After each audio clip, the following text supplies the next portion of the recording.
know good and well that someday there could be a government in power that is shipping its citizens off for disagreements. There are laws on the books now that characterize who might be a terrorist. Someone missing fingers on their hands is a suspect, according to the Department of Justice. Someone who has guns, someone who has ammunition that is weatherproofed, someone who has more than 7 days of food in their house can be considered a potential terrorist. If you are suspected by these activities, do you want to have the government have the ability to send you to Guantanamo Bay for indefinite detention? A suspect. We're not talking about someone who has been tried and found guilty. We're talking about someone suspected of activities. But some of the things that make you suspicious of terrorism are having food, having more than 7 days of food, missing fingers on your hand, having ammunition, having weatherproofed ammunition, having several guns at your house. Is that enough? Are you willing to sacrifice your freedom for liberty?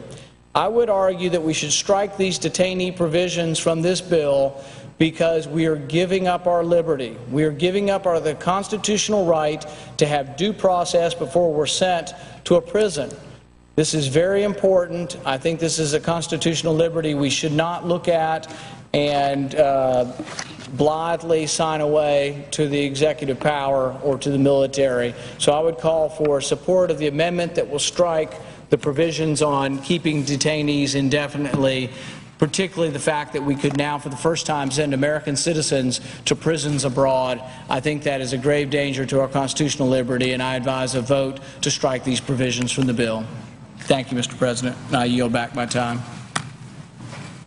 Big government Republicans and Democrats were busy shredding the last vestiges of the Constitution. Senators John McCain and Carl Levin want to enact a law that would declare the entire United States of America a battlefield for the military. They're talking about inserting the Army into domestic law enforcement. Senator Lindsey Graham, who supports this bill, says, quote, "The homeland is part of the battlefield, and people can be held without trial, whether an American citizen or not."